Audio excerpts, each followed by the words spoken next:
যুগ যুগ ধরে মানুষের মুখে মুখে একটি কথাই শুধু শুনে আসতেছি, আল্লাহ যা করেন মানুষের ভালোর জন্য করেন। কিন্তু এটা সম্পূর্ণ ভুল, এটা সম্পূর্ণ ভুল।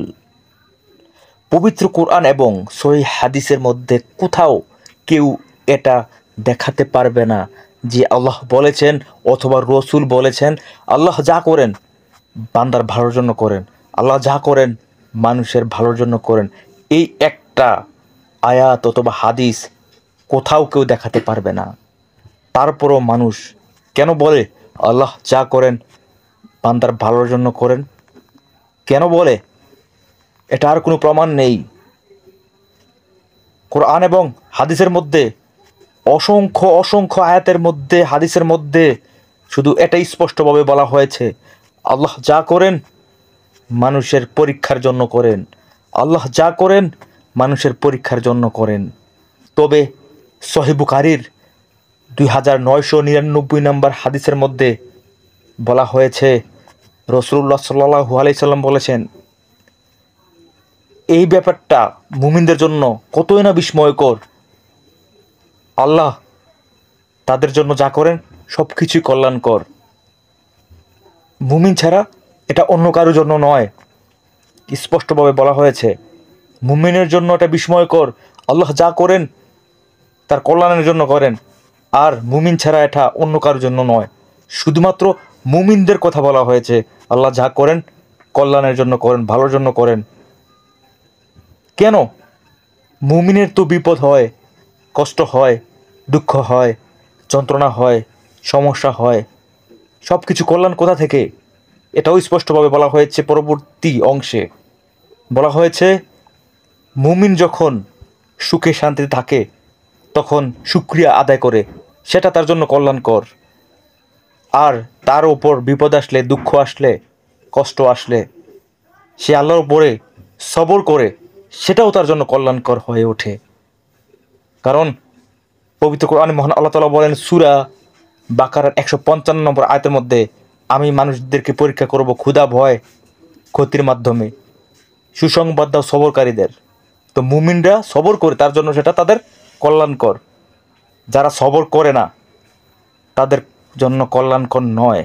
শুধুমাত্র মুমিনদের কথা বলা হয়েছে আল্লাহ যা করেন তাদের জন্য কল্যাণকর, কারণ তারা শান্তিতে সুখে শুকরিয়া আদায় করে আর বিপদে সবর করে। কিন্তু অন্য সবার ক্ষেত্রে নয়, এটাও স্পষ্টভাবে বলা হয়েছে।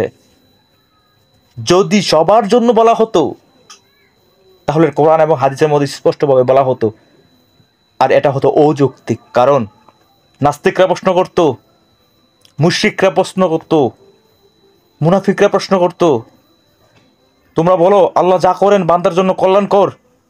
তো একজন নাস্তিক, মুশরিক, মুনাফিক হঠাৎ করে যদি গাড়ি অ্যাক্সিডেন্টে তার ক্ষতি হয়, সে আল্লাহর উপর ভরসা করে না, ধৈর্য ধরে না, সবর করে না, তখন তার জন্য সেটা কিভাবে ভালো হলো সেটা উত্তর কেউ দিতে পারবে না।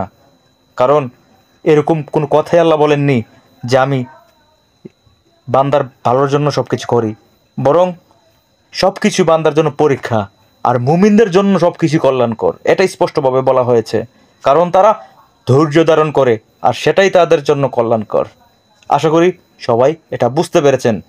আল্লাহ বান্দার জন্য যা করেন ভালোর জন্য করেন, এটা কখনোই আল্লাহ বলেননি, রসুল বলেননি।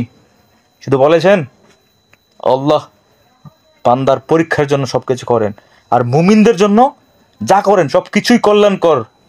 মুমিন ধৈর্য ধারণ করে, এটাই হচ্ছে মুমিনের শক্তি।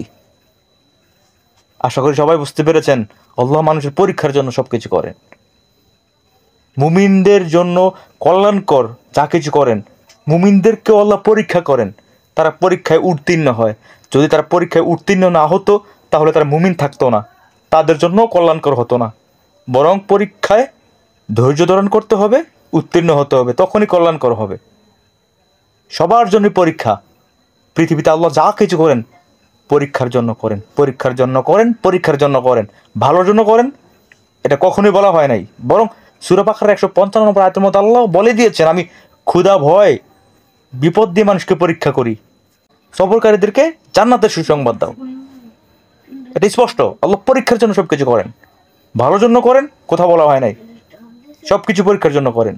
তাই আল্লাহ যা কিছু করেন ভালোর জন্য করেন, এটা বলা বন্ধ করুন, বরং আল্লাহ যা কিছু করেন পরীক্ষার জন্য করেন। আর পরীক্ষা ধৈর্য ধারণ করলে সেটাই কল্যাণকর, সেটাই কল্যাণকর, সেটাই কল্যাণকর, সেটাই ভালো, সেটাই ভালো, সেটাই ভালো। ধন্যবাদ।